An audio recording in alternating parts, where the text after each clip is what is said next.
아마존강 상류의 원시 밀림. 이곳에 공룡의 후예가 살고 있습니다. 붉은 눈을 가진 신비의 새, 화친.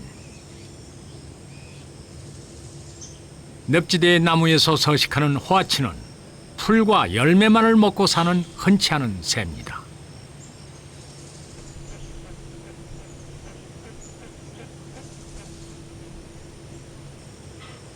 이런 화친이 공룡의 후예라고 불리는 이유는 어린 시절 날개 끝에서 공룡처럼 발톱이 자라기 때문입니다. 물론 그 발톱은 자라면서 없어지기 때문에 어른 새에게서는 보이지 않지요.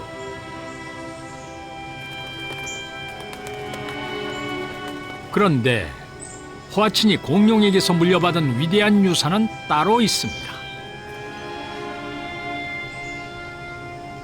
자연이 만든 경이로운 발명품, 바로 깃털입니다.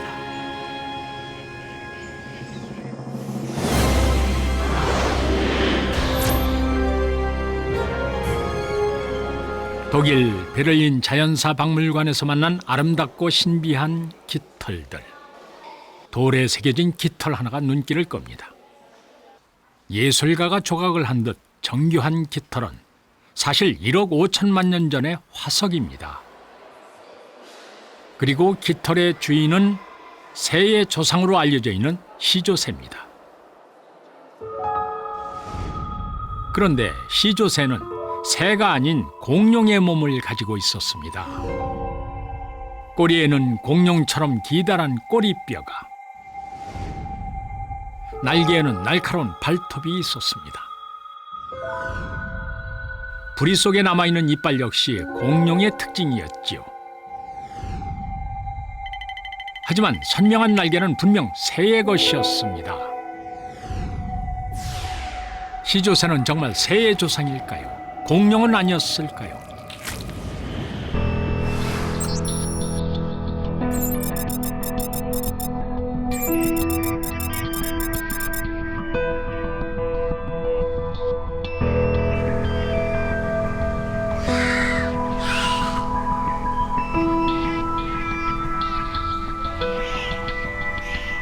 지금으로부터 1억 5천만 년 전 시조새가 떨어뜨린 깃털은 공룡과 새의 이야기를 간직하고 있습니다.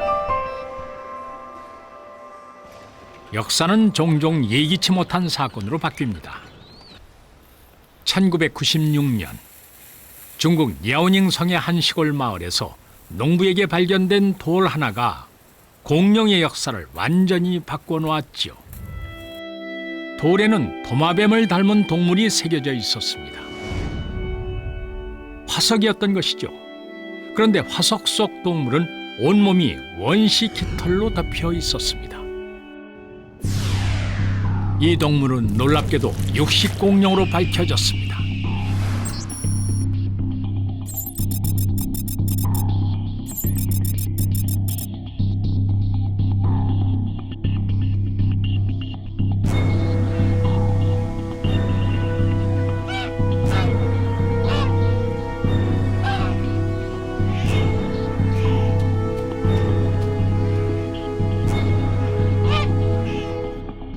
중국에서 발견된 용의 날개라는 뜻의 중화용조는 이후 다양한 크기의 화석이 발견됐습니다. 털로 뒤덮인 이 공룡은 상식을 뒤엎는 획기적인 발견이었습니다. 화석은 단순한 돌이 아닙니다. 과거를 살필 수 있는 거울이지요.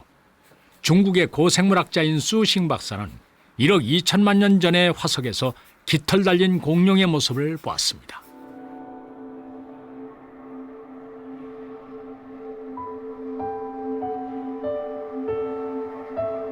공룡의 몸은 깃털로 덮여 있었습니다. 새의 깃털과는 다른 굵고 기다란 원시 깃털이었습니다. 이 녀석의 정체는 육식공룡 베이피아오사우루스.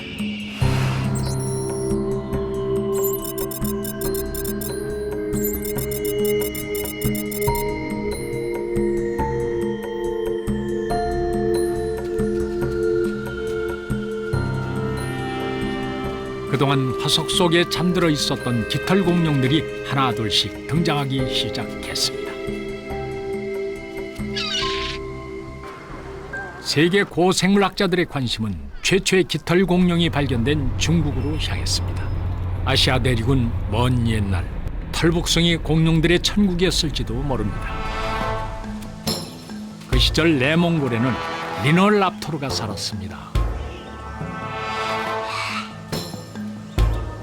먹이를 발견하면 민첩한 포식자답게 커다란 발톱이 달린 발로 재빠르게 사냥을 했습니다.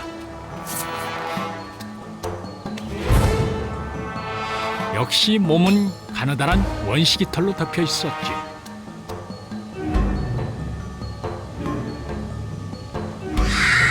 영화에서는 파충 위에 비늘로 덮여 있던 벨로키랍토르도 사실은 털북숭이였을 것이라고 고생물학자들은 추정합니다.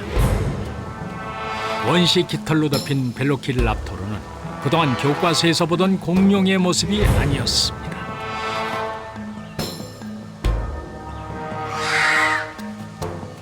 그런데 한 가지 의문이 생깁니다. 육식공룡에게 깃털이 필요했던 이유는 무엇일까요? 또 다른 깃털 공룡을 불러봅니다.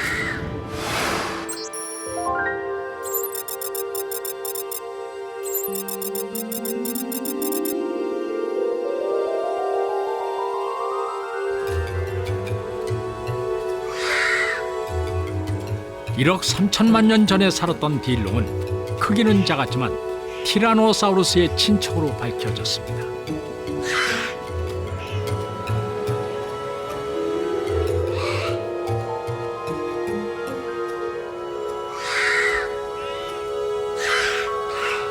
그런데 딜롱의 원시 깃털은 조금 달랐습니다.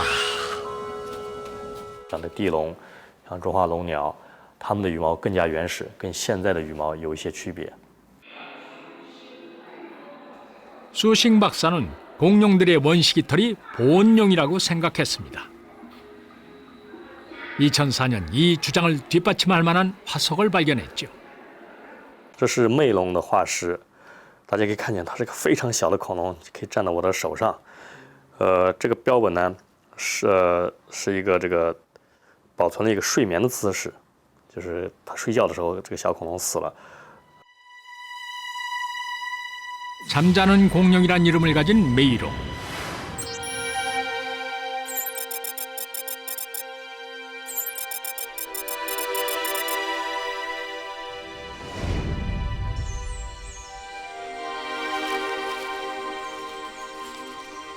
웅크리고 있던 몸을 일으키면 작은 몸집이 드러납니다.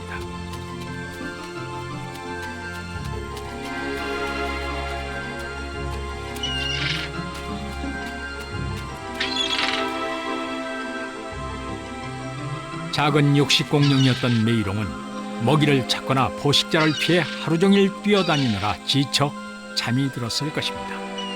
그 모습이 마치 새와 같았죠.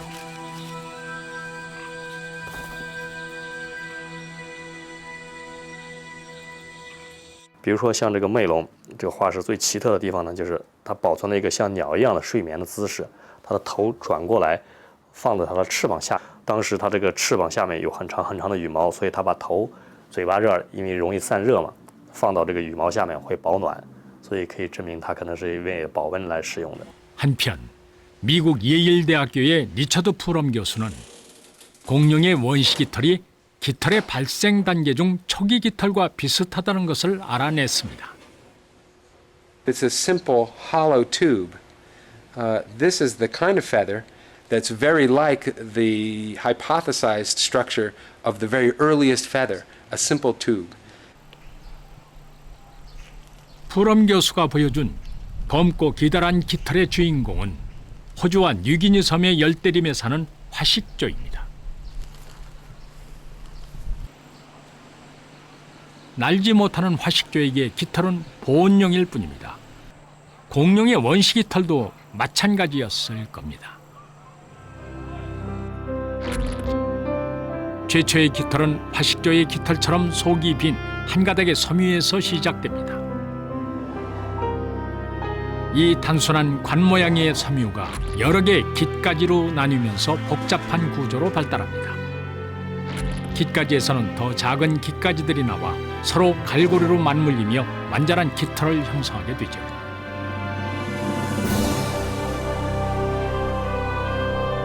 이렇듯 진화는 아주 단순한 것에서 시작됩니다. 그리고 아주 오랜 시간에 걸쳐 놀랍고 다양한 산물을 만들어내죠. 인간의 기술로는 흉내낼 수 없는 매혹적이고 화려한 깃털. 이 깃털을 과학의 눈으로 보면 또 다른 신비한 세계가 펼쳐집니다.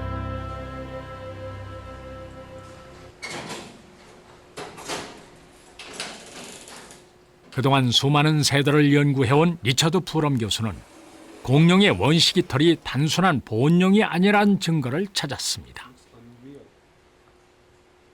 One of the more exciting discoveries that have recently been made about fossil feathers have been the discovery that one of the most abundant or common pigments of feathers actually fossilize very well under good conditions.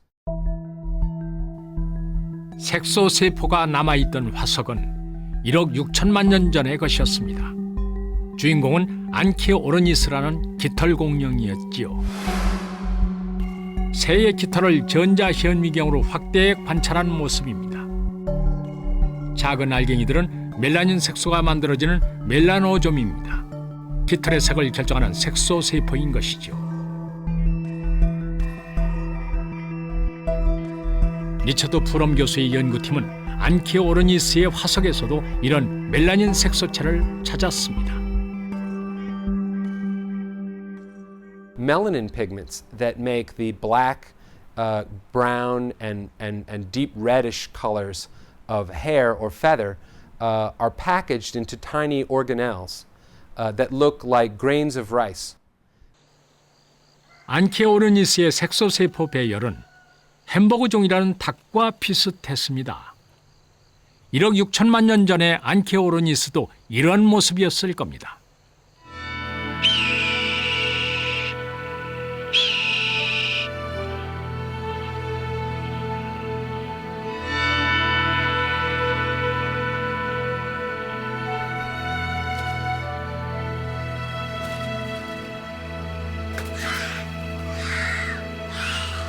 붉은 볕과 흑백의 줄무늬 날개를 가진 안키오르니스는 다른 녀석에게 자신의 깃털을 과시했을 것입니다.